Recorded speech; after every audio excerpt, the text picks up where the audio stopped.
Brother. ஓம் சாந்திங் brother. ஓம் சாந்தி sister. குஷியா இருக்கீங்களா? குஷியா இருக்கேங்க பிரதர். ம். அப்பா நினைவு எப்படி இருக்கு? அப்பா நினைவு நல்லா இருக்குங்க பிரதர். ம். சரி, ஓகே ஓகே, சூப்பர் சிஸ்டர். இன்னைக்கு வானிலை அப்பா சூப்பரா சொல்லியிருந்தார். நீங்க அதிசயமான சத் சங்கத்துக்கு வந்திருக்கீங்க. இந்த சத் சங்கத்துல என்ன சொல்லி கொடுத்துக்கணும் தெரியுமா? வாழ்ந்து கொண்டே எப்படி இறக்குறது அப்படின்னு சொல்லி கொடுக்கக்கூடிய அதிசயமான சத் சங்கம் இது அப்படின்னு சொல்லியிருக்காரு. அந்த வேர்டை படிக்கும்போது ரொம்ப குஷியாயிடுச்சு எனக்கு. எப்படிப்பட்ட இடத்துக்கு நம்ம வந்திருக்கோம் பாரு அப்படின்னு. சரி, ஓகே சிஸ்டர், வாசிங்க. கிளாஸ் சூப்பரா இருக்கும். வாசிக்கலாமா? ஓகே. 16/9/2024 காலை முரளி. ஓம் சாந்தி பாப்தாதா மதுபன்ல இருந்து. சிவபசுல இனிமையான குழந்தைகளை, இது அதிசயமான சத் சங்கம் ஆகும். இங்கு உங்களுக்கு உயிருடன் இருந்து இறப்பதற்கு கற்றுத்தரப்படுகிறது. உயிருடன் இருந்தே இறப்பவர்களே அன்னப்பறவை ஆகுறாங்க. ஆமா, அன்னப்பறவைங்கிறது என்ன? தூய்மையான ஒரு பறவை. அப்ப நீங்க எந்த இடத்துக்கு வந்திருக்கீங்க? அதிசயமான சத் சங்கத்துக்கு வந்திருக்கீங்க. இங்க உங்களுக்கு என்ன சொல்லி கொடுக்குறாங்க? எப்படி வாழ்ந்துட்டே இறந்து போறது அப்படின்னு. அப்படின்னா என்ன அர்த்தம்னா, தேகத்துல இருந்தே எப்படி விடுபட்டு ஆத்ம உணர்வுல இருக்கிறது அப்படிங்கிற அந்த பயிற்சி சொல்லி தரோம் இல்லையா? அதான் அப்ப அப்படி சொல்றாரு.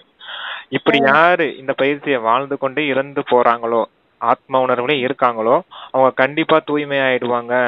அதான் தூய்மையான அன்னப்பறவையா மாறிடுவாங்க அப்படின்னு சொல்றாரு அப்பா. அவங்கதான் அந்த மாதிரி ஆக முடியும் அப்படிங்கிறாரு. ஓகே ஓகேங்க பிரதர். ஹெட்லைனே சூப்பரா இருக்குங்க பிரதர். அன்னப்பறவை ஆகுங்க அப்படின்றாரு. அன்னப்பறவையோட சிறப்பு அம்சம், அதோட ஸ்பெஷாலிட்டி சொல்லலாம்ல பிரதர்? ஆமா, பாலையும் தண்ணியும் பிடிக்கிற மாதிரி நீ ஆத்மா அப்படின்றாரு பாபா. நீ தேகம் இல்ல, தேகத்துல இருந்தாலும் ஆத்ம உணர்வோட செய்யுங்க, பிரிச்சு பாருங்கன்றாரு. ஆமா ஆமா, சூப்பர் சிஸ்டர். கேள்வி கேட்கிறாரு பாபா. குழந்தையாகிய உங்களுக்கு இப்பொழுது என்ன ஒரு கவலை இருக்கு கேக்குறாரு. என்ன கவலை இருக்குன்னா, நான் பதில் என்ன சொல்றாருன்னா, நான் விநாசத்துக்கு முன்பாக சம்பன்னம் முழுமையாக வேண்டும். எந்த குழந்தை ஞானம் மற்றும் யோகத்தில் வலுவானவர்களாக ஆகிக்கொண்டே செல்கிறார்களோ அவர்களுக்கு மனிதனை தேவதையாக்குவது மனதிற்கினிய பழக்கமாகி கொண்டே போகும். அவர்களால் சேவை செய்யாம இருக்கவே முடியாது. ஜின்பூதம் போல ஓடிக்கொண்டே இருப்பாங்க. சேவையுடன் கூடவே தங்களையும் சம்பன்னமாக ஆக்கும் கவனம் அவர்களுக்கு இருக்கும் அப்படின்றார். ஆமா, அதான் ஞான யோகத்துல வலுவா இருப்பாங்க. விநாசத்துக்கு முன்னாடியே நாமளும் சம்பன்னம் ஆயிடணும் அப்படிங்கிற அந்த கவலை இருக்கும் அவங்களுக்கு. ஞான யோகத்துல யாரு வலுவா இருக்காங்களோ அவங்களால சேவை செய்யாம இருக்கவே முடியாது. வாயை வச்சு சும்மாவே இருக்க முடியாது. எல்லாரையும் ஞான ரத்தினங்களை கொடுத்துக்கிட்டே இருப்பாங்க அப்படி சொல்றாரு அப்ப. அதான் ஞானம் கொடுத்துட்டே இருப்பாங்க. அவங்களுக்கு எப்படிப்பட்ட உணர்வு இருக்கும்? அவங்கள தேவதையா மாத்தணும், மனிதர்களை எல்லாம் தேவதையா மாத்தணும் அப்படிங்கிறது அந்த பழக்கம் ஒரு ஹாபி போல, ஒரு என்டர்டைன்மெண்ட் போல ஆயிடுமா, பொழுதுபோக்காவே ஆயிடுமா. போர் அடிக்குதுன்னு யாரையா கூப்பிட்டு ஞானம் சொல்லிட்டு இருப்போம் இல்லையா, அந்த மாதிரி ஆயிடுமா. ஜின்பூதம் போல அங்கேயும் இங்கேயும் ஓடிட்டே இருப்பாங்க. கர்மனா சேவை இருக்கு இல்லையா, கர்மனா சேவை, மனசா சேவை, வாச்சா சேவை இருக்கு இல்லையா. ஜின்பூதம் என்ன செய்யும்? ஒரு இடத்துல இருக்கவே இருக்காது. எனக்கு ஏதாவது வேலை கொடுத்துட்டே இருங்க, எனக்கு ஏதாவது வேலை கொடுத்துட்டே இருங்கன்னு சொல்லுவாங்க இல்லையா. அது போல ஏதாவது எனக்கு சேவை இருக்குதா, ஏதாவது சேவை இருக்குதா பாக்கணுமே. மனசா சேவை இருக்குன்னா மனசா சேவை செய்யணும், வாட்சா சேவை இருக்குன்னா வாட்சா சேவை செய்யணும். இல்ல கர்மனா சேவை இந்த மாதிரி அழுக்கா இருக்குது அதை கிளீன் பண்ணணுமோ அதையும் செய்யணும். அப்படிங்கிறது அந்த சேவைக்காகவே ஓடிக்கிட்டே இருப்பாங்க அப்படிங்கறத சொல்றாரு அப்பா. பூதத்துக்கும் அப்படித்தான். அந்த பூதம் என்ன செய்யணும்னா, எனக்கு ஏதாவது வேலை கொடுக்கலன்னா எஜமானனே சாப்பிடுறோம் அப்படின்ற மாதிரி சொல்லுவாங்க. அது போல சொல்றாரு அப்பா. இவங்களால சும்மாவே இருக்க முடியாது. மனிதர்களை தேவதையாக்குறதுக்கு ஏதாவது காரியம் செஞ்சுக்கிட்டே இருப்பாங்க, சேவை செஞ்சுட்டே இருப்பாங்க. அப்ப அந்த சேவையின் கூடவே சுயத்திற்கும் சம்பன்னமாகறதுக்கான முயற்சி செய்வாங்க, முழுமையாகிறதுக்கான அந்த ஞான யோகத்தின் பயிற்சியை செஞ்சுக்கிட்டே இருப்பாங்க அப்படிங்கிறார். சூப்பரா இருக்கு பதிலும். ஆமாங்க பிரதர், வாணி சூப்பரா இருக்கு. உள்ள நிறைய விஷயங்கள் கேட்கலாம் பிரதர், நம்ம பாக்கலாம் அதான் என்ன சொல்றாருன்னு. அதான் சேவையுடன் கூடவே தங்கள் மேலயும் கவனம் செலுத்துவாங்கன்றார் பாபா. சம்பன்னமாக ஆக்கம் கவனம் அவங்க மேல இருக்கும்.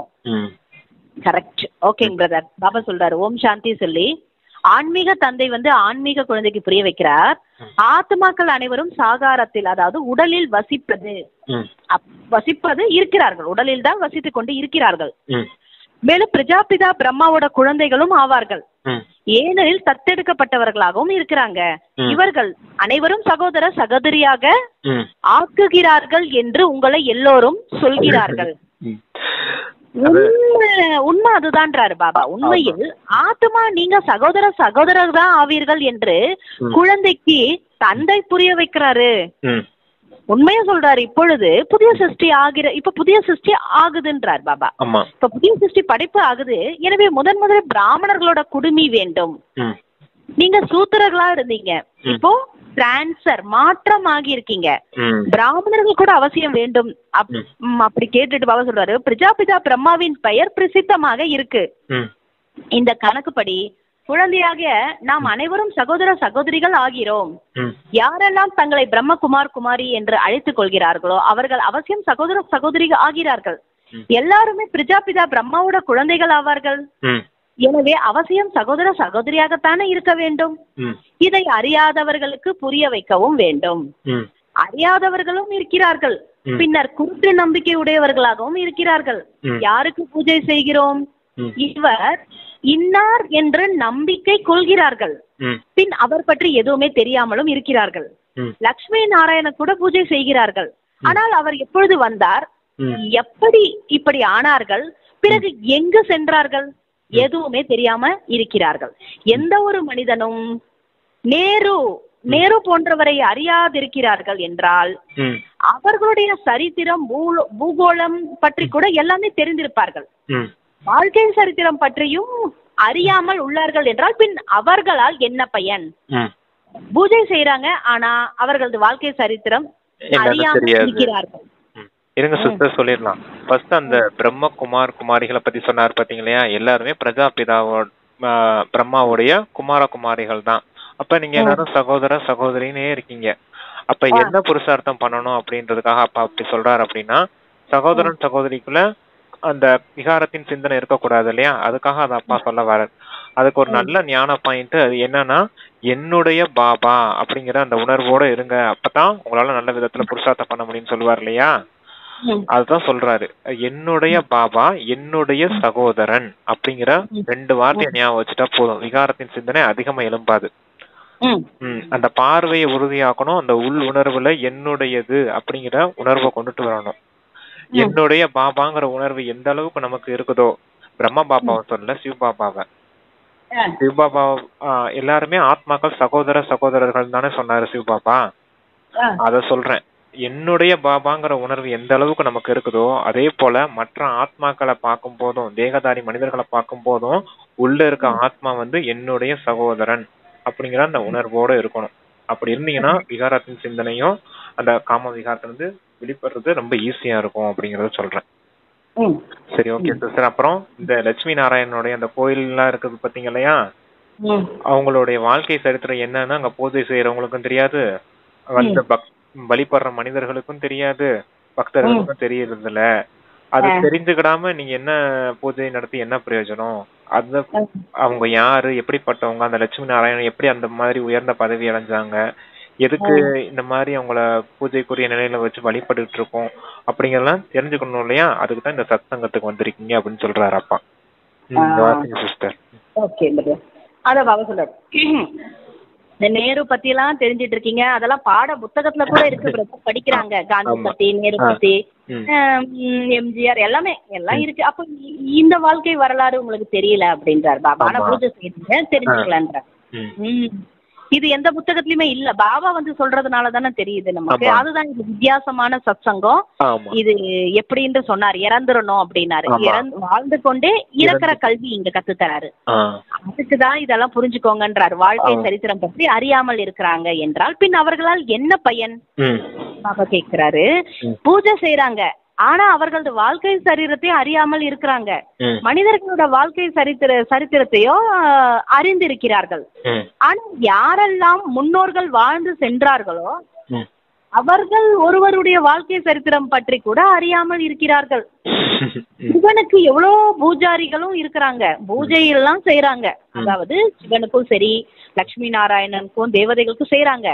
பிறகு சிவபாபா சொல்றாங்களா, அவரை கல்லு மண்ணுல இருக்காரு, அணுவிலும் இருக்கிறார் என்று வாயால் கூறி விடுகிறார்கள்.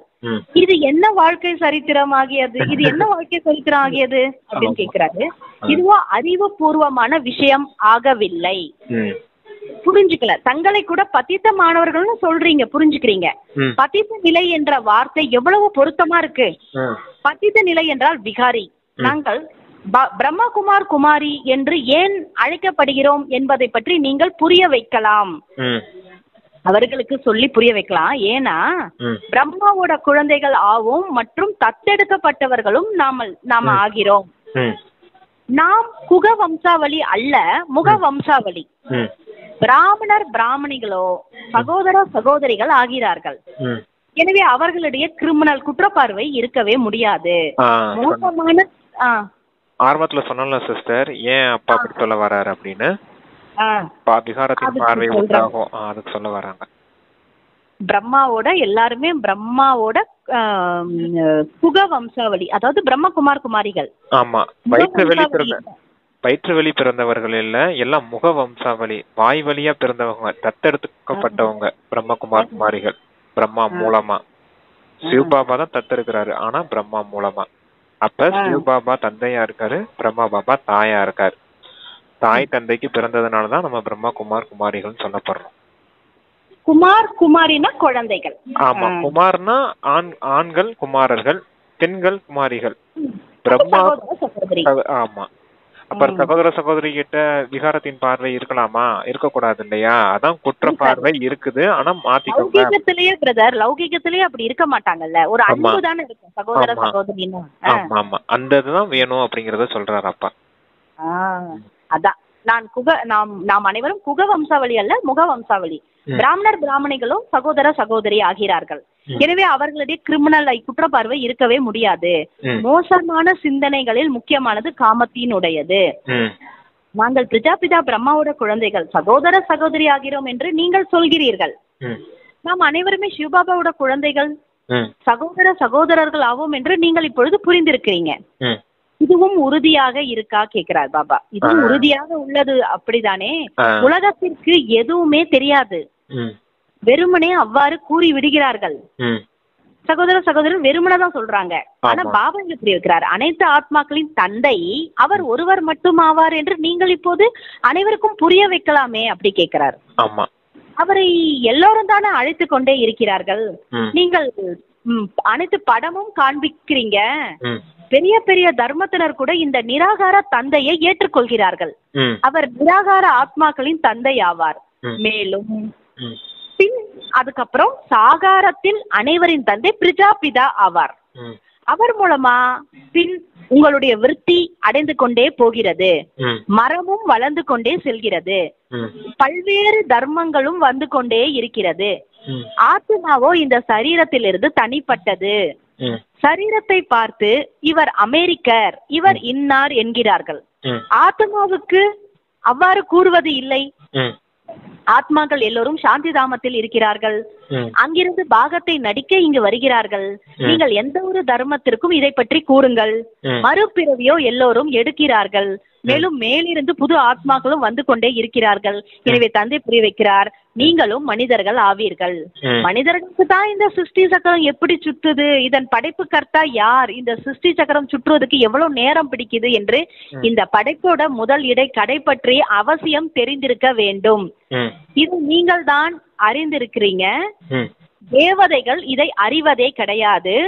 மனிதர்கள் தான் அறிந்து பிறகு தேவதையும் ஆகிறார்கள். மனிதனை தேவதையாக ஆக்குபவர் ஒரு தந்தை மட்டுமே. தந்தை தன்னுடைய மற்றும் படைப்பினுடைய அறிமுகத்தை இப்பொழுது கொடுக்கிறார்.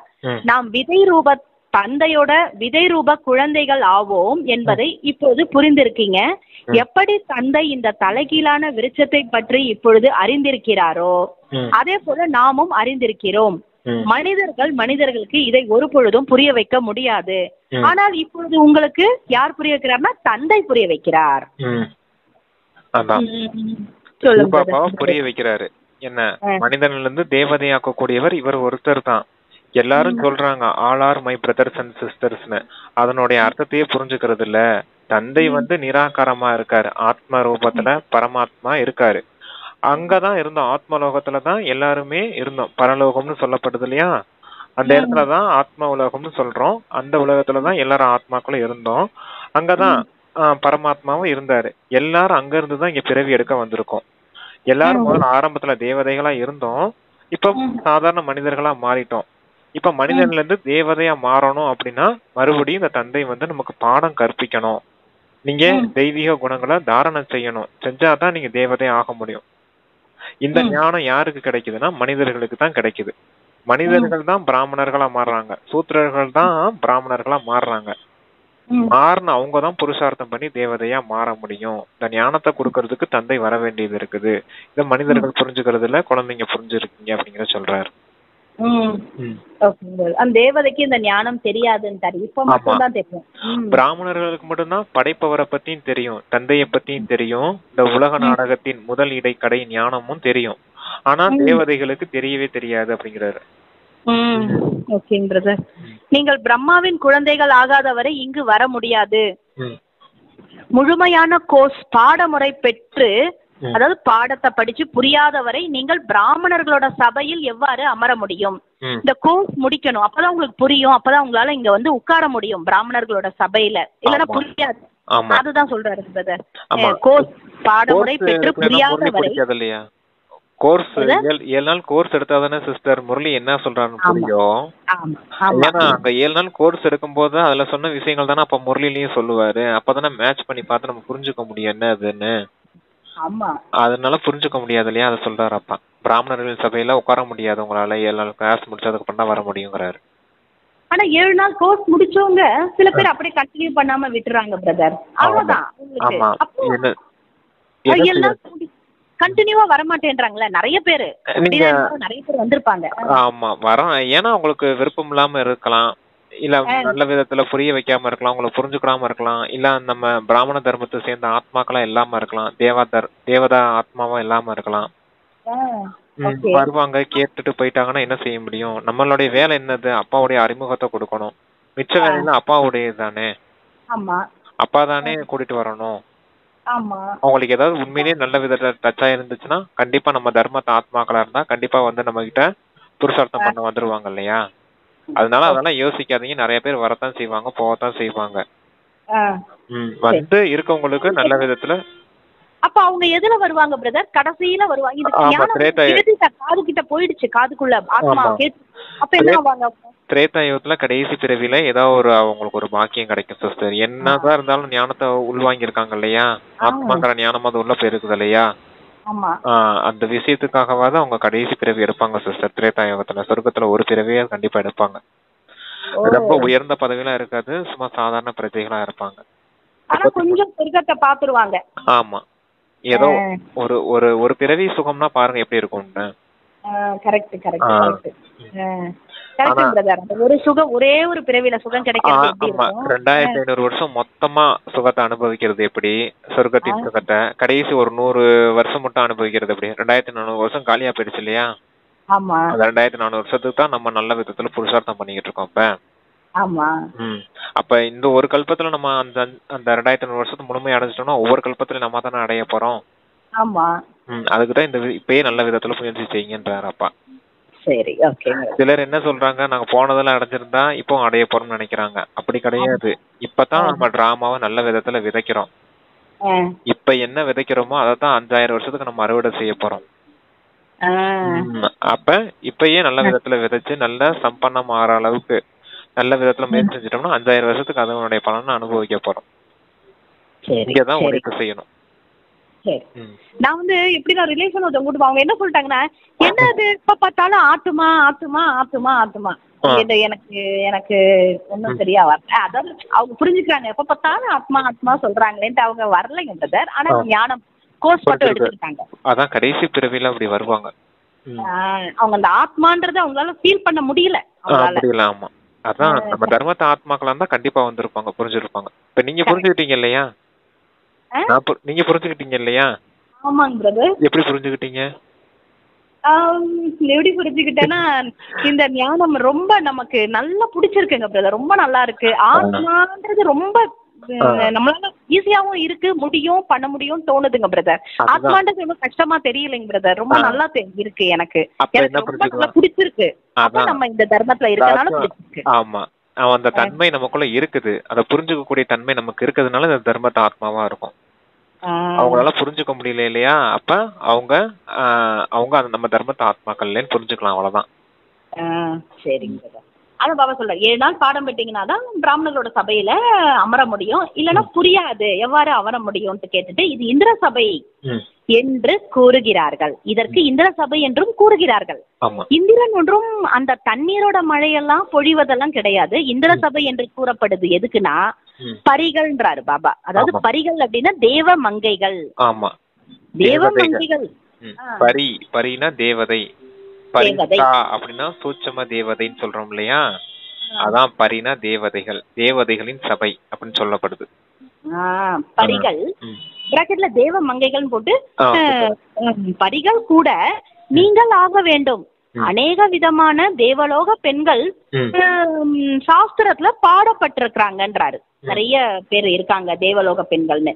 ஒரு சில குழந்தைகள் நல்ல அழகானவர்களாக இருக்கும் பொழுது இவர்கள் பரிகள், அதாவது தேவதைகள் போல இருக்கிறாங்க என்று அனைவரும் சொல்கிறார்கள், கூறுகிறார்கள். பவுடர் ஆகியவை போட்டு அழகானவர்களாக ஆகிவிடுகிறார்கள். அதாவது மேக்கப் போட்டா அழகா காமிக்குதுங்க பிரதர், ரொம்ப அழகா காமிக்கும். அத சொல்றாரு பாபா. சத்யுகத்தில் நீங்கள் பரிகளாக தேவதைகளாக ஆகுறீங்க. இப்போ நீங்க ஞானக்கடல்ல ஞானஸ்தானம் செய்வதாலதான் தேவதைகள், அதாவது பரிகள் ஆகி விடுகிறீர்கள். எப்படி இருந்த நாம் எப்படி ஆகி கொண்டிருக்கிறோம் என்பதை நீங்கள் அறிந்திருக்கீங்க. யார் என்றுமே தூய்மையான தந்தையோ, என்றுமே மிகவும் அழகானவராக இருக்கிறாரோ, அந்த அந்த ஒரு வேர்டு சொன்னீங்களே பிரதர், பயணி, அந்த பயணி உங்களை அது போல ஆக்குவதற்காக அதாவது இப்ப வந்திருக்காரு. எப்படின்னா கருமையான தூய்மையற்ற உடலில் இப்போது பிரவேசம் செய்கிறார்.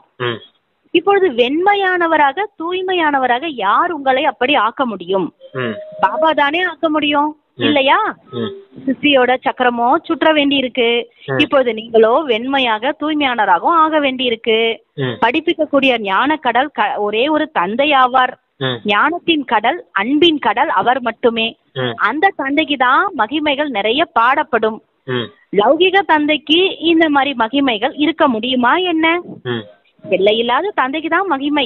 எங்களை எல்லாரும் கூப்பிடுறாங்க, எங்களை வந்து இத போல மகிமையுடையவரா ஆக்குங்க என்று அவரைத்தானே எல்லாரும் அழைக்கிறாங்க. இப்போது நீங்கள் கூட வரிசை கிரமமான முயற்சிக்கேற்பதான் ஆகிக்கொண்டு இருக்கீங்க. படிப்பில் எல்லோரும் ஒரே ரசனை உடையவர்களாக இருப்பது இல்லை.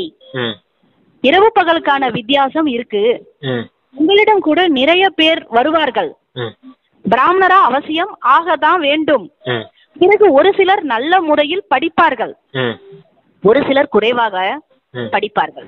யார் படிப்பில் எல்லோரையும் விட நன்றாக இருப்பார்களோ அவர்களால் மற்றவருக்கும் கற்பிக்க முடியும்.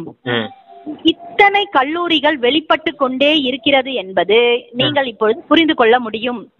இந்த கல்லூரியில் வேண்டுமானாலும் புரிந்து கொள்ளும் வகை, இந்த கல்லூரியில் படைப்பவர் மற்றும் படைப்பின் முதல் இடை கடைபற்றிய ஞானம் கிடைக்கிறது என்று யார் வேண்டுமானாலும் புரிந்து கொள்ளும் வகையில் அப்பேற்பட்ட கல்லூரியை நீங்கள் அமையுங்கள் என்று பாபா சொல்கிறார். தந்தை பாரதத்துலதான் வராரு. எனவே பாரத்ல தான் கல்லூரிகள் திறந்து கொண்டு இருக்கிறது. இனி போக போக வெளிநாட்டில் கூட திறந்து கொண்டே போவார்கள். நிறைய கல்லூரி, யூனிவர்சிட்டி, பல்கலைக்கழகங்கள் வேண்டும் அல்லவா? இங்கு நிறைய பேர் வந்து படிப்பார்கள் அல்லவா? பின் படிப்பு முடிந்தவுடன் தேவி தேவதா தர்மத்தில் எல்லோரும் டிரான்ஸ்பர் மாற்றப்பட்டு விடுவார்கள். அதாவது மனிதரிலிருந்து தேவதையாகி விடுவார்கள். நீங்கள் மனிதரிலிருந்து தேவதை ஆகிறீர்கள் அல்லவா? மனிதரிலிருந்து தேவதையாக என்ற பாடலும் கூட பாடப்படுகிறது. இங்கு இது இருப்பது மனிதர்களின் உலகம், அது தேவதைகளின் உலகம். தேவதைகள் மற்றும் மனிதருக்கிடையில் இரவு பகலுக்கான வித்தியாசம் இருக்கு. பகலில் இருப்பவர்கள் தேவதைகள், இருளில் இருப்பவர்கள் மனிதர்கள். எல்லோருமே பக்தர்களே. பக்தர்கள் பூசாரி ஆவார்கள். இப்பொழுது நீங்கள் பூசாரியிலிருந்து பூஜிக்க தக்கவர்களாக ஆகிக்கொண்டு இருக்கிறீங்க. சத்தியுகத்துல சாஸ்திரங்கள், பக்தி ஆகியவற்றின் பெயர் கூட இருப்பது கிடையாது. அங்கு எல்லோரும் தேவதைகளாக இருப்பாங்க. மனிதர்களாக இருப்பவர்கள் பக்தர்கள். மனிதர்கள் தான் பிறகு தேவதையாக ஆகுறாங்க. இது அதாவது அது சொல்றாரு, அது சத்தியுகம் வந்து தெய்வீகமான உலகம். இப்போ இது வந்து அசுர உலகம் என்று கூறப்படுது. ராமராஜ்யம் மற்றும் ராவண ராஜ்யம் இது நடந்துட்டு இருக்கு அப்படின்றாரு. ராவண ராஜ்யம் என்று எதற்கு அது எப்படி சொல்றாரு பாருங்களேன்.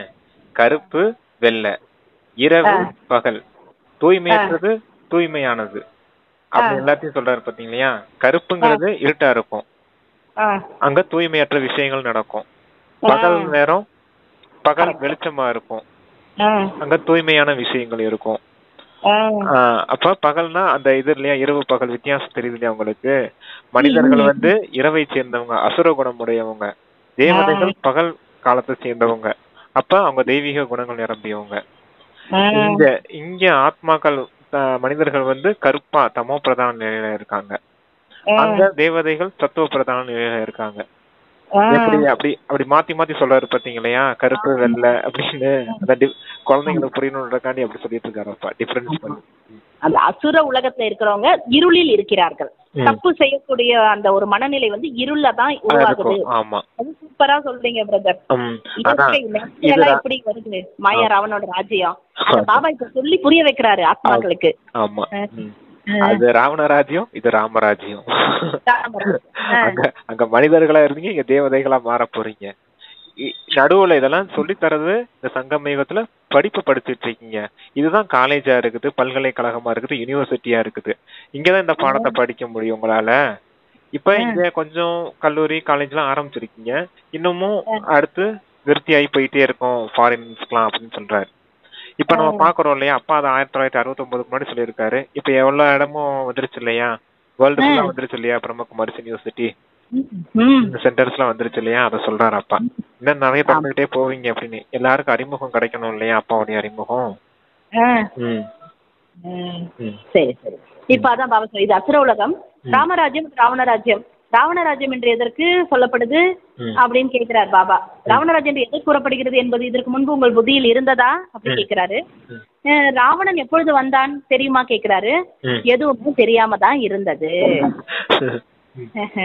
அவ கேட்கிறார் பாருங்களேன், இலங்கை சமுத்திரத்தில் மூழ்கி விட்டது என்று கூறுகிறார்கள்.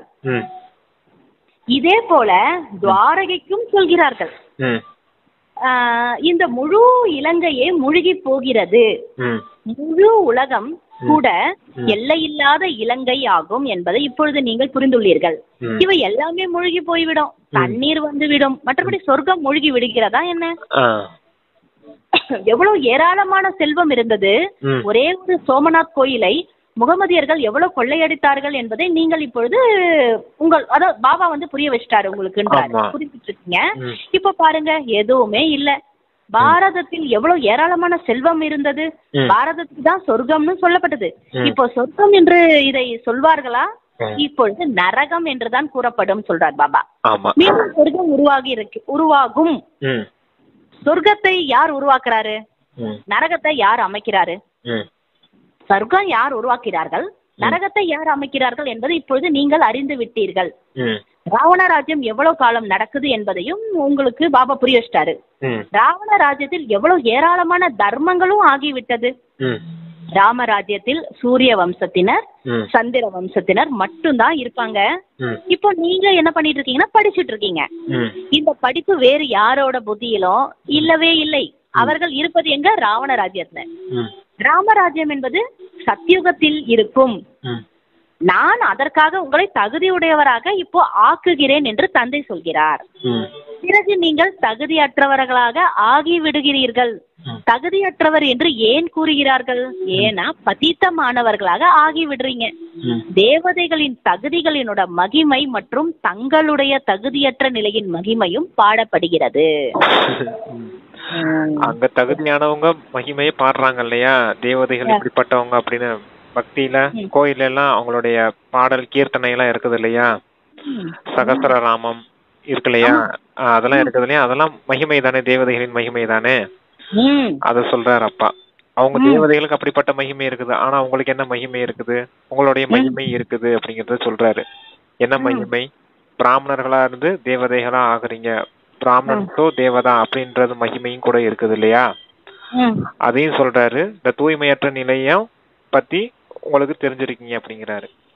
ராவண ராஜ்யம் ராமராஜ்யம் ரெண்டுக்கும் வித்தியாசம் தெரியுது இல்லையா அப்ப உங்களுக்கு. எப்ப ராவணன் வந்து எப்ப அப்பா வராரு, அப்பா சங்கம யுகத்துல வந்து மனிதர்களை தேவதைகளா மாத்துறாரு.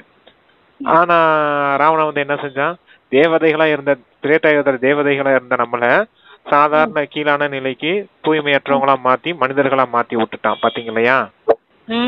புரிஞ்சுச்சா அப்ப உங்களுக்கு ரெண்டுக்கும்? அப்பா வந்து தேவதையா மாத்துறாரு, ராவணன் வந்து உங்களை சாதாரண மனிதர்களா ஆக்கி விட்டுறான். அப்பா வந்து உங்களுக்கு வரம் கொடுக்கறாரு, ராவணன் வந்து உங்களுக்கு சாபம் கொடுக்கறான்.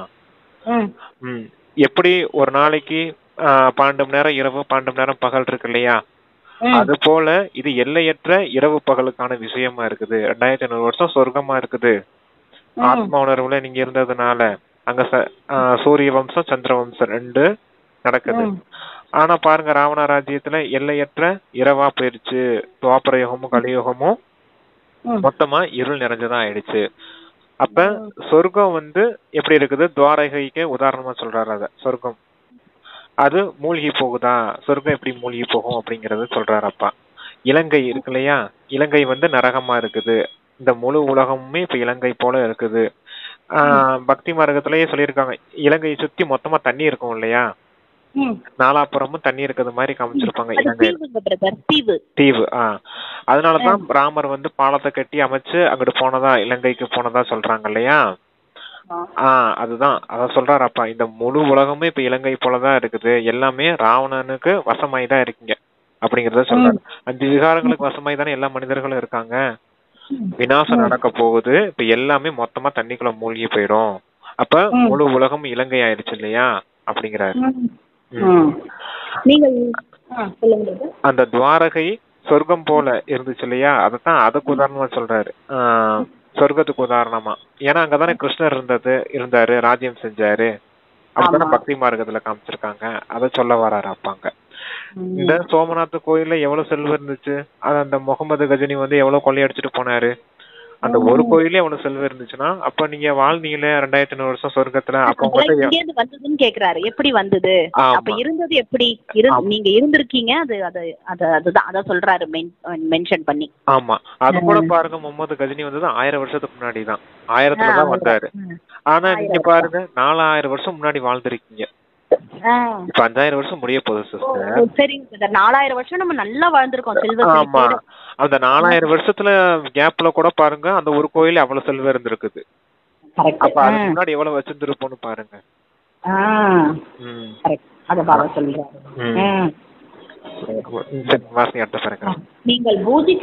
நீங்கள் வந்து பூஜிக்கத்தக்கவரா இருக்கும்போது புதிய உலகம் இருந்தது என்று தந்தை இப்போ புரிய வைக்கிறாரு.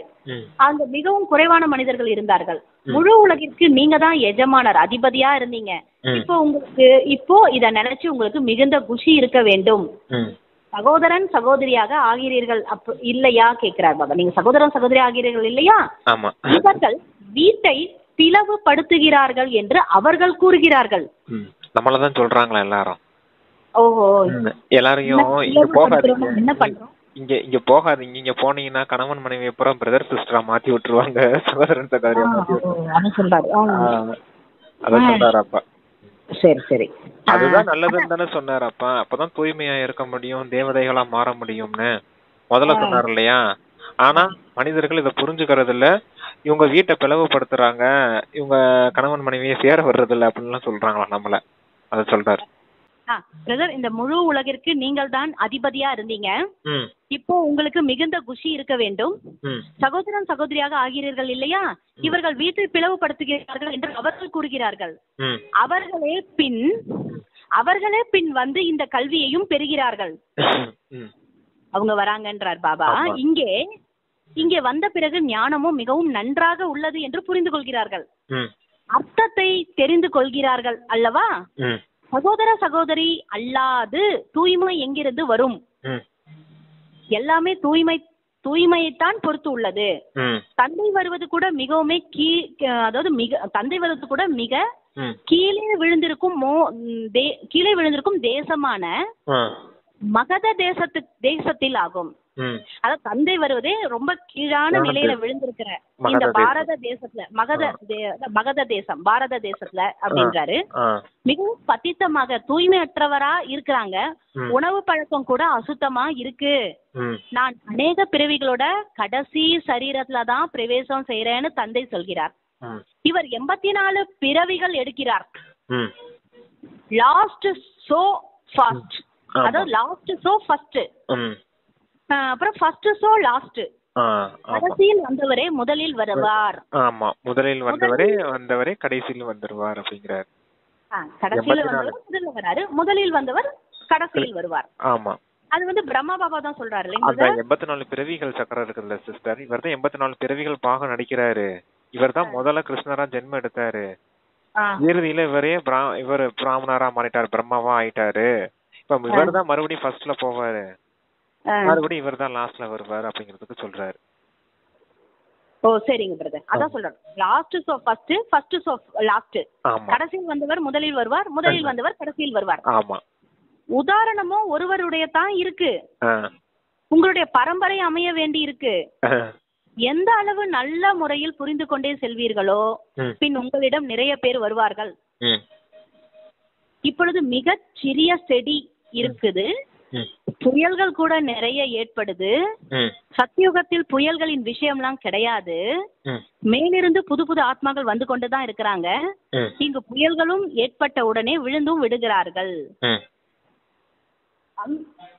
அங்கோ மாயின் புயல்கள் இருப்பதில்லை, இங்கோ அமர்ந்தபடியே இறந்தும் விடுகிறார்கள். மேலும் உங்களுடைய யுத்தம் மாயாவுடன் இருக்கு.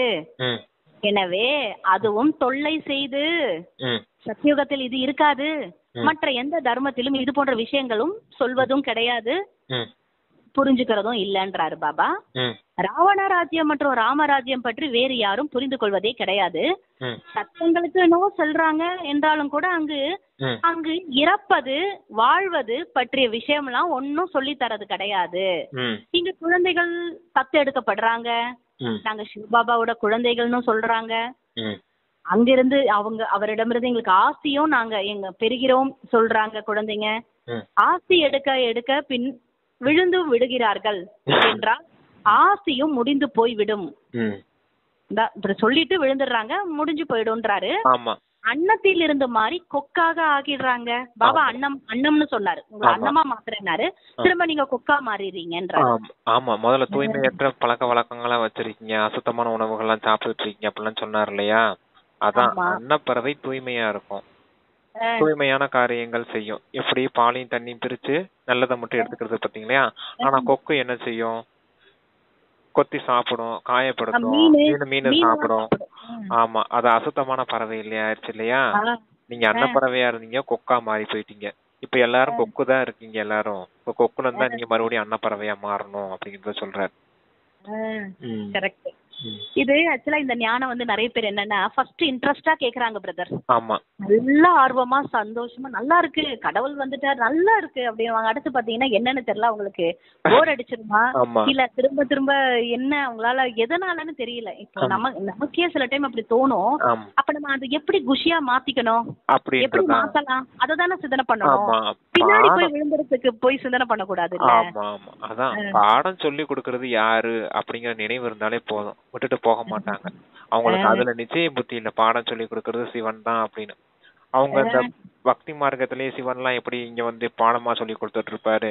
அவங்க அந்த பெரிய விஸ்தாரத்திலேயே இருக்காங்க. கடவுள் வந்து ஒரு நிமிஷத்தை உலகத்தை அழிச்சு நம்மள எல்லாம் கூட்டிட்டு போயிருவாரு அப்படிங்கிற அந்த பாவனையிலேயே இருக்காங்க. அதனாலதான் அவங்களால டக்குன்னு புரிஞ்சுக்க முடியல, பாடம் கேட்க முடியல, கவனிக்க முடியல.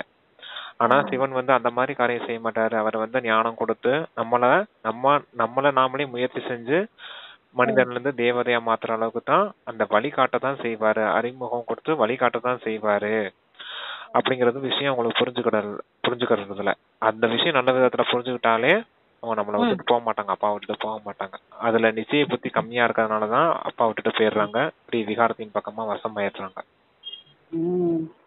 சரிங்க பிரதர். அதான் பாபா அன்னத்திலிருந்து மாதிரி கொக்காக ஆடுறாங்க, ஆகி விடுகிறாங்க.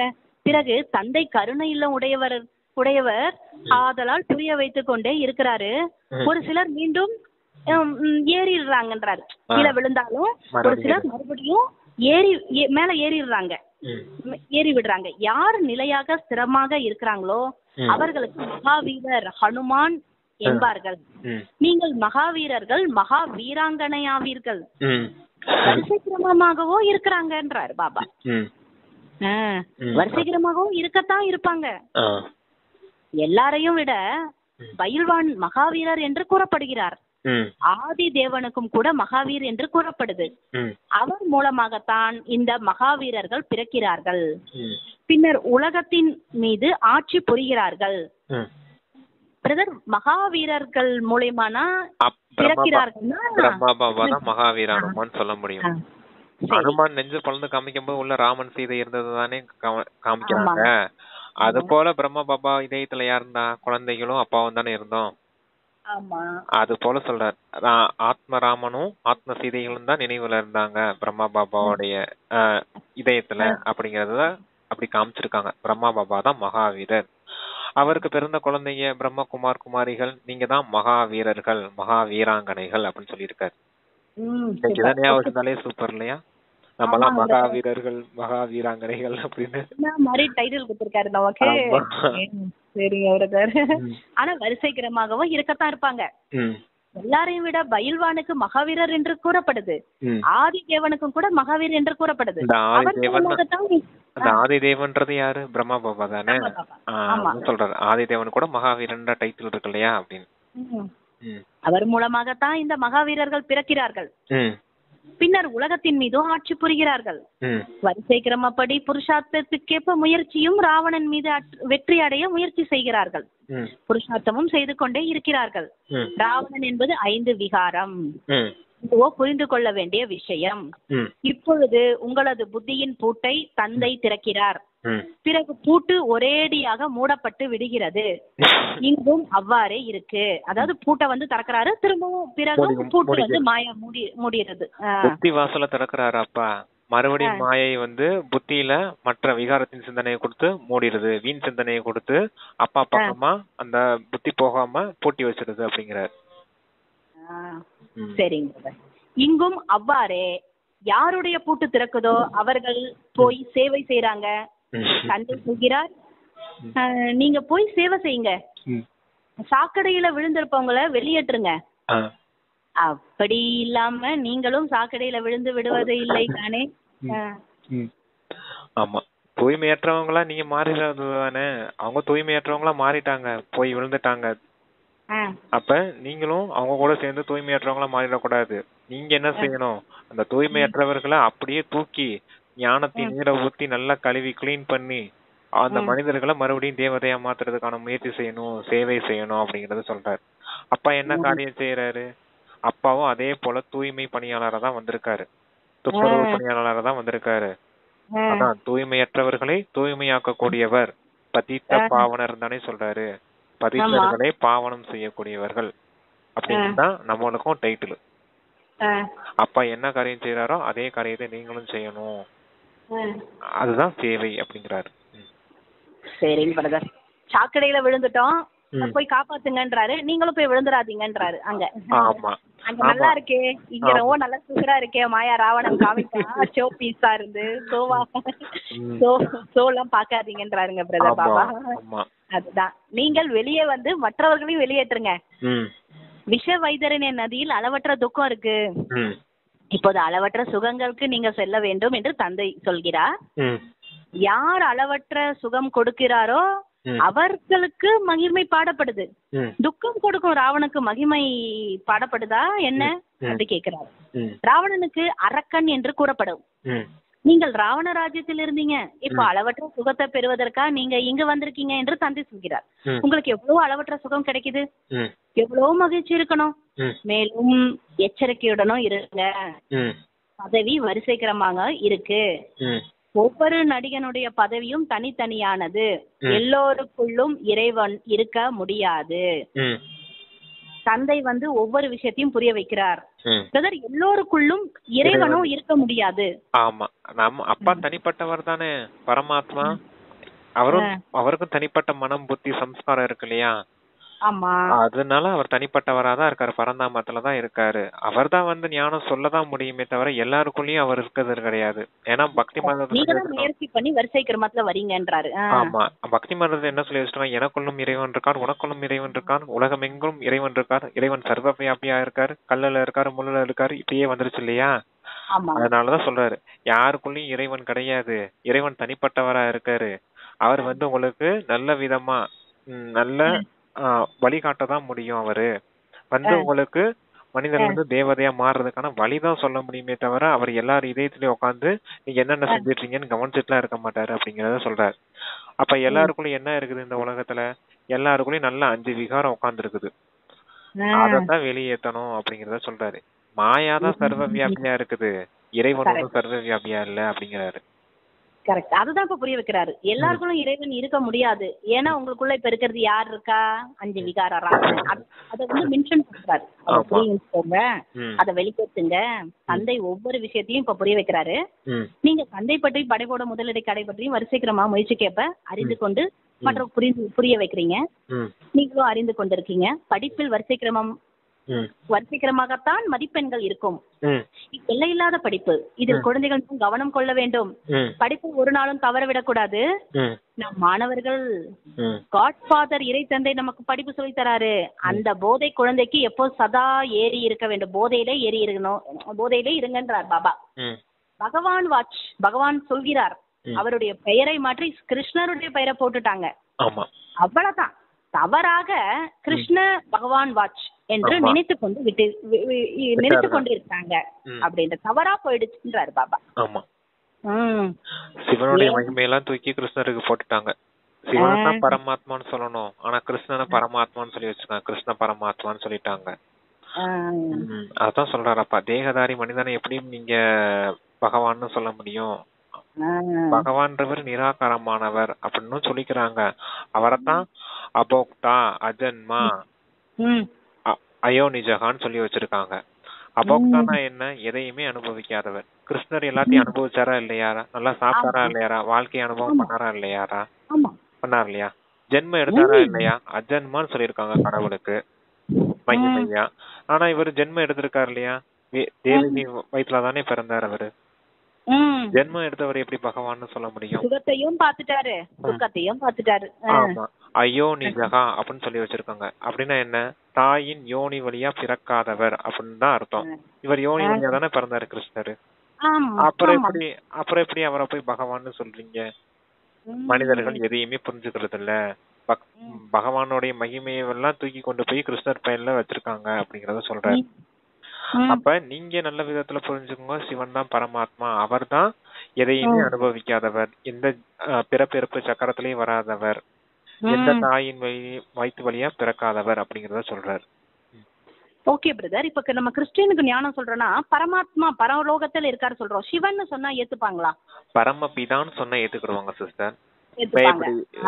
பைபிள்ல அந்த பிரேயர் பண்ணும்போது ஆரம்பிக்கும் போதே எப்படி ஆரம்பிப்பாங்க அப்படின்னா, பரலோகத்தில் இருக்கும் பரமபிதாவே அப்படின்னுவாங்க. ஆம், பரலோகத்தில் இருக்கும் பரமபிதாவே, இயேசுவின் திருப்பெயரால் நாங்கள் செய்யும் ஜெபத்தை ஆமோதிப்பீராக, ஆமே அப்படின்னு சொல்லுவாங்க. அப்ப அவங்க கரெக்டா தான் சொல்றாங்க.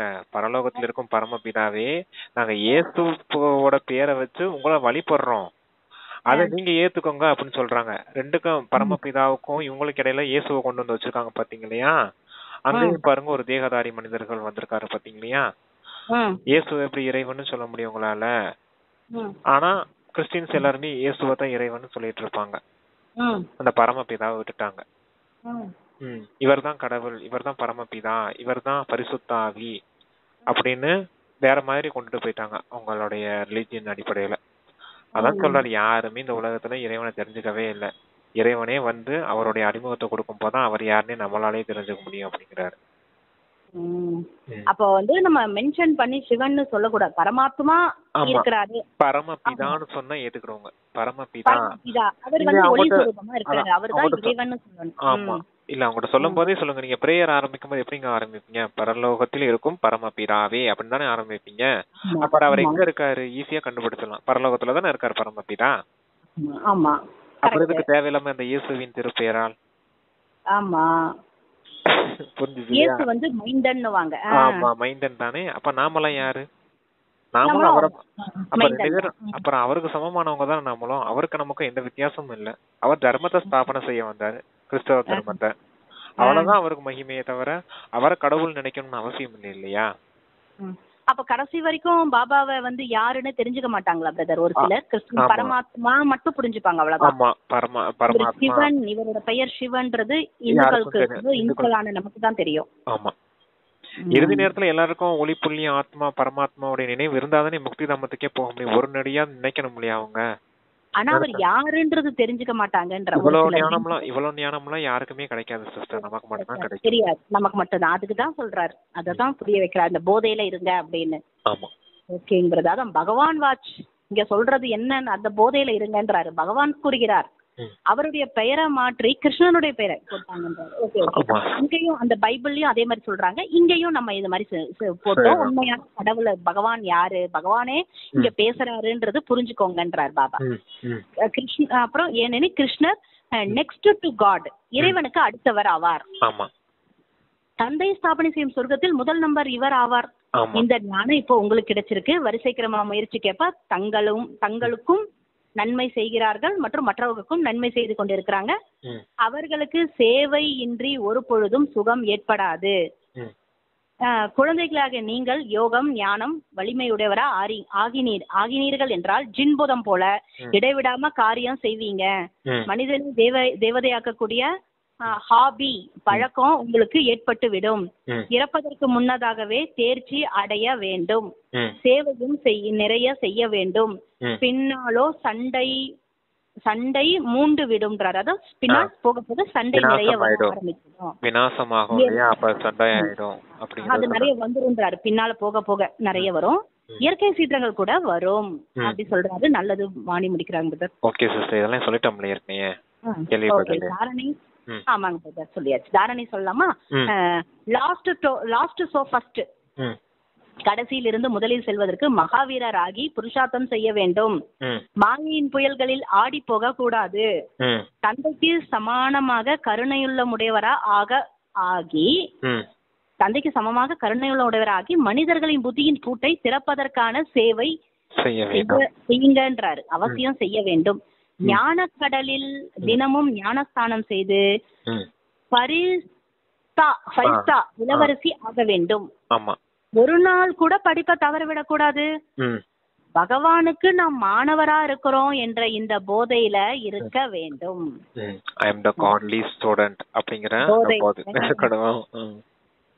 இந்த போதை தான் வரமாட்டேங்குது. சில டைம் போதை ஏறுது, சில டைம் சர்ன்னு இறங்கிடுது பிரதர். ஏன் பிரதர்? யாரு பகவான் சொல்றாருன்ற போதை சல்லுன்னு ஏறுது, அதே டைம் அவ்வளவு ஸ்பீடுலயும் இறங்குது. ஏன் இறங்குது? தேக உணர்வுக்கு போறீங்க அப்படிங்கறதுனாலதான் இறங்குது. ஆத்ம உணர்வுல இருக்க அந்த போதையிலே சதா இருங்க. நம்ம மாணவரா இருக்கோம் பகவானுக்கு, போதையில இருக்க வேண்டும். அப்ப போதையை ஏத்திக்கிட்டே இருக்கணும். புரியுறது? போதைன்னா பாபாவோட நினைவு தான் போதை, வேற என்ன? ஆமா, அரைக்க போதை இருந்தானே சொல்றாங்க. ஆமா, அது போல நினைவு செய்ய செய்ய போதை ஏறிடும். சரிங்க பிரதர். வரதானம். கம்பீரம் என்னும் குணத்தின் மூலம் முழு மதிப்பெண் பெறும் கம்பீரத்தின் தேவதையாகுக. கம்பீரம்ன்ற குணம் வச்சுக்கோங்க, முழு மதிப்பெண். இதன் மூலம் தான் உங்களால முழு மதிப்பெண் பெறும் கம்பீரத்தோட தேவதை வரதானம் கொடுக்கிறார். இதுக்கு என்ன சொல்றாருன்னா, நிகழ்காலத்தில் கம்பீரம் என்னும் குணம் மிக மிக அவசியமாகும். ஏன்னா பேசும் பழக்கம் அதிகமாகி விட்டது. வாயில் வந்ததெல்லாம் பேசுகிறீங்க. யாரேனும் ஒரு நல்லது செய்து அதை சொல்லிவிட்டால் பாதி முடிந்து விடுகிறது. பாபா இது சொல்றாரு, யாரேனும் நல்லது செஞ்சு அதை நீங்க வாயால சொல்லிட்டீங்கன்னா பாதி முடிஞ்சது. இது நிறைய டீப்பா இருக்கு, சொல்லுங்க. அப்புறம் மீதியே சேமிப்பாது. கம்பீரமானவருக்கு முழுமையும் சேமிப்பாகும். எனவே கம்பீரத்தின் தேவதையானால் தனது முழு மதிப்பெண் சேமிப்பாகும். செய்த செயலை வர்ணனை செய்வதால் மதிப்பெண் குறைந்து விடும். ஒரே அர்த்தம் தான் அதுல. என்ன அர்த்தம்னா, செய்யற சேவையை அடுத்தவங்க கூட சொல்லக்கூடாது. இப்ப தன சேவை செய்யறோம்னு வச்சுக்கோங்க, ஒரு 5000 கொடுக்குறோம், 10000 கொடுக்குறோம் சென்டருக்கு, மாசம் அப்படி கொடுக்குறாங்கன்னு வச்சுக்கோங்க. அதை எல்லாருக்கிட்டையும் தன சேவை செய்யறோம்ல சிஸ்டர், சென்டருக்கோ இல்ல பெரிய ஏதாவது யஜ்யத்தின் சேவையோ எக்ஸிபிஷன் வைக்கிறாங்கன்னா பணம் தேவைப்படும் அதிகமா. அப்ப குடுக்குறாங்கன்னு வச்சுக்கோங்க, மாசம் ஏதோ பெரிய அவங்க வீட்டுல சேமிச்சு குடுக்குறாங்கன்னு வச்சுக்கோங்களேன். அப்ப பெருமையா சொல்லிக்கிட்டு இருப்பாங்க, அடுத்தவங்க கிட்ட சொல்லிட்டு இருப்பாங்க, நான் எவ்வளவு கொடுக்குறேன் தெரியுமா சென்டருக்கு, அப்பாவுக்கு எவ்வளவு சேவை செய்யறேன்னு தெரியுமா அப்படின்னு அடுத்தவங்க சொல்லி காமிச்சிட்டு இருப்பாங்க. பெருமை கஜாத்துன்னு சொல்லுவாங்க, கேட்டிருக்கீங்களா? என்ன செய்வாங்க? பெருமை கஜாத்துன்னு சொல்லுவாங்க சிஸ்டர். பெருமை அடிச்சுக்கிட்டு இருக்காங்க, அப்படி சொல்லுவாங்க. நான் எவ்வளவு செய்யறேன் சொல்லி காமிச்சிட்டு இருப்பாங்க. செஞ்சதை சொல்லி காமிச்சிட்டீங்கன்னா என்ன ஆயிடும் பாத்தீங்களா, நீங்க செய்த சேவையின் பலன் பாதி குறைஞ்சு போயிடும் அப்படிங்கிறாரு. ஓ சரி. இப்ப 5000 ரூபாய் கொடுத்துருக்காங்க அப்படின்னா அதுல பாதி குறைஞ்சிச்சுன்னா 2500 ரூபாய் கொடுத்ததுக்கு தான் கணக்கு எழுத முடியும். பாதி சரி குறைஞ்சு போச்சு இல்லையா, முழுமையா எழுத முடியாது இல்லையா. சரி. அதனால சொன்னதெல்லாம் சொல்லி காமிச்சிட்டு இருக்காதீங்க, அது சிறுபிள்ளைத்தனமா இருக்குது. நீங்க கம்பீர தன்மையோட என்னுடைய கடமையை நான் செஞ்சுட்டேன். பலன் கொடுக்கக்கூடியவர் யாரு? சிவபாபா. அப்பாவுடைய காரியத்துக்காக நான் கொடுத்தேன், பலன் கொடுக்கக்கூடியவர் சிவபாபா தான். அவர் அத சத்தியுகத்துல கொடுக்க போறாரு. என்ன கணக்கு வச்சிருக்காரோ அதை அக்யூரேட்டா நம்ம எவ்வளவு செஞ்சிருக்கோமோ அதுக்கேத்த மாதிரி கணக்கு சொர்க்கத்துல நம்ம கொடுக்கதான் போறாரு. இங்கேயே நீங்க சொல்லி சொல்லி பெருமையை அடிச்சிட்டு இருந்தீங்க அப்படின்னா அப்ப இங்கேயே பலன் குறைஞ்சு போயிடும் இல்லையா. அப்ப செய்த சேவைக்கான பலனா அடுத்தவங்க புகழ்ந்து பேசுவாங்களே நம்மள, ஓ இவ்வளவு சேவை செய்யறீங்களா, இப்படிலாம் செய்யறீங்களா, அப்படிலாம் செய்யறீங்களா, நம்மள புகழ்ந்து பேசுறாங்க இல்லையா. அந்த புகழ்ச்சி மயங்கி தானே அடுத்தவங்கள்ட்ட சொல்லிக்கிட்டு இருக்கோம். அதான் அந்த புகழ், அந்த செய்த சேவைக்கான பலனை அடுத்தவங்க வாயில இருந்து நம்ம 4 வார்த்தை கேட்கும் போதே, அந்த புகழ்ச்சியின் வார்த்தையை கேட்கும் போதே அதுலயே பலன் குறைஞ்சு போயிடுது அப்படிங்கறத சொல்றாரு. ஓ புரிஞ்சுதான் உங்களுக்கு? அதனால இந்த மாதிரி எல்லாம் காரியம் செய்யாதீங்க, கம்பீர தன்மையோட நடந்துக்கோங்க அப்படிங்கிறாரு. பேலன்ஸா நடந்துக்கோங்க. யாருக்கிட்டையும் நீங்க சொல்லணும்னு அவசியம் இல்ல. நீங்க கொடுத்ததும் அப்பாவுக்கு தெரிஞ்சா போதும் இல்லையா. அதே மற்ற மனிதர்கள்ட்ட சொல்லி இது பண்ணிட்டு இருக்கீங்க. ஆமா, இது பேசுறதுனால என்னதான் கிடைக்க போகுது பிரதர்? ஏதாவது கிடைக்குமா? அதான் ஒரு பேர் கிடைக்குதுல்ல சிஸ்டர். ஓ இவங்க பெரிய சேவாதாரியா இருக்காங்க, அந்த ஒரு போதை, அந்த ஒரு போதை, அந்த பேர் புகழ் போதைக்கு மயங்குறாங்க. அதான் பேர் கிடைக்குது. நம்ம புகழ்ந்தும் நம்மள 4 பேர் புகழ்ச்சியா பேசுவாங்க இல்லையா. ஓ இவ்வளவு சேவை செய்யறீங்களா அப்படின்னு ஒரு பேர் கிடைக்குது, அதுல புகழும் வந்துருது. அப்புறம் ஒரு மரியாதையும் கொடுப்பாங்க இல்லையா. பெரிய சேவாதாரிப்பா இவங்க கிட்ட நம்ம போய் நிக்க முடியாதுப்பா, இவங்களாம் எதுவும் சொல்ல முடியாதுப்பா அப்படின்னு ஒரு இது வருது இல்லையா. அப்ப அதுக்கெல்லாம் மயங்குறாங்க. அந்த பேர் புகழ் மரியாதைக்கு மயங்குறதுனாலதான் அந்த பலன் பாதியா குறைஞ்சு போயிடுது அப்படிங்கறத சொல்றாரு. வர்ணனை செய்துகிட்டே இருக்கீங்க அப்படின்னு, வாயில தோன்றதெல்லாம் பேசிட்டே இருக்கீங்க அப்படின்னு சொல்றாரு. இதுலயும் நல்ல ஒரு ஆழமான கருத்து இருக்குது சிஸ்டர். எப்ப நீங்க காமத்தை விட்டீங்களோ அப்ப பிராமணனா ஆயிட்டீங்கன்னு முடிவு பண்ணிக்கோங்க. எப்ப வார்த்தையை பேசுறத குறைச்சுக்கிட்டீங்களோ அப்ப பரிஸ்தாவா மாறிடுவீங்க அப்படின்னு சொல்லுவார். நம்மளுடைய லட்சியமே என்ன? பிராமணன்ல இருந்து பரிஸ்தாவா மாறணும், பரிஸ்தால இருந்து தேவதையா மாறணும் தானே. காமத்தை விட்டீங்க, பிராமணனா மாறினீங்க. பரிஸ்தாவா மாறணும்னா பேச்ச குறைங்க, பரிஸ்தாவா மாறிடுவீங்க அப்படின்பாரு. எதை பேசணுமோ அதை மட்டும் தான் பேசணும். எப்படி இருப்பாங்க பரிஸ்தாக்கள், எப்படி இருப்பாங்க தேவதைகள்? மூவி வேர்ல்டு அப்படின்னு சொல்லுவாரு. செய்கை பாஷை மட்டும் பேசுவாங்க இல்லையா, அது போல செய்கை பாஷையில இருப்பாங்க. அதுதான் உண்மையான கம்பீர தன்மை. ஆனா அதுக்குன்னு பேசாம இருக்க கூடாது. எந்த விஷயத்த நல்ல விதத்துல புரிய வைக்கணுமோ அதை நல்ல விதத்துல புரிய வச்சுதான் ஆகணும். கண்ட விஷயத்த பேசிக்கிட்டு இருக்க கூடாது, செஞ்சதை பூரா வெளியே போய் சொல்லிக்கிட்டு பெருமை அடிச்சுக்கிட்டு இருக்க கூடாது. அதத்தான் சொல்றாரு. ஞானத்தை சொல்லுங்க, பேசுங்க, ஏதாவது டவுட் இருந்தா புரிய வைங்க, அவ்வளவுதான். ஆமா, கண்ட விஷயத்த பேசிட்டு இருக்காதீங்க. இல்ல நான் அப்படிப்பட்டவன் தெரியுமா, நான் இப்படிப்பட்டவன் தெரியுமா, நான் யாரு தெரியுமா, நான் எந்த பதவியில இருக்கேன் தெரியுமா, ஆமா ஆமா ஆமா, அந்த மாதிரிலாம் போயிடக்கூடாது. ஒரு சக்தி கிடைக்கிற மாதிரி ஒரு போதையில இருப்பாங்க கொஞ்ச நேரம், அது ஒரு பெருமை அவங்களுக்கு. அதுதான் அபிமானம்ன்றது. போகாதீங்க, தேக அபிமானம் அதுக்குள்ள போகாதீங்க. அப்புறம் அவங்க நீங்க சொன்னதா அவங்கள அந்த பூர்த்தி செய்யல, எதிர்பார்ப்பு பூர்த்தி ஆகலைன்னா அப்ப உங்களுக்கு கோபம் வரும், அகங்காரம் வரும், எல்லாம் வந்துடும். அதனாலதான் அந்த அபிமானத்துல போகாதீங்க, தேக அபிமானத்துல போகாதீங்க, ஆத்மா அபிமானியா இருங்கன்னு சொல்றது. ஓகே பாபா, ஸ்லோகன் என்ன சொன்னா, பிந்து நிலையில் நிலைத்திருந்தால் இன்னலுக்கு ஒரு நொடியில் புள்ளி வைக்க முடியும். அதான் பிந்து ரூபத்துல இருந்தாதான் நீங்க புள்ளி வைக்கவே முடியும் எந்த ஒரு பிரச்சனையா இருந்தாலும். ஏன்னா எந்த பிரச்சனையும் வரட்டும் இந்த உலகத்துல, இந்த சங்கார உலகத்துல எந்த ஒரு பிரச்சனையும் வரட்டும், ஆத்மாவுக்கு எந்த பிரச்சனையும் கிடையாது. எல்லாமே இந்த தேகத்துக்கு சம்பந்தப்பட்ட பிரச்சனையா தான் வரும். உடல் நோய் வந்தாலும் இந்த தேகத்துக்கு தான். சரியா? உடல் உறவுகள் இந்த இருக்காங்க பாத்தீங்களா, தேக உறவுகள், கணவன் மனைவி குழந்தைகள் அப்பா அம்மா, அவங்களுக்கு ஏதாவது பிரச்சனை வந்தாலும் பாதிக்கப்படுறது யாரு? நம்ம மனசு, ஆத்மா தான் பாதிக்கப்படுது. அப்ப நீங்க ஆத்மா உணர்வுல இருந்தீங்கன்னா எப்படின்னா, ஆத்மாவா இருக்கேன், அவங்களும் ஆத்மாவா தான் இருக்காங்க, அவங்களுக்கு ஒண்ணும் ஆக போறது கிடையாது. ஆத்மா எப்போ அழிவற்றதுதான்.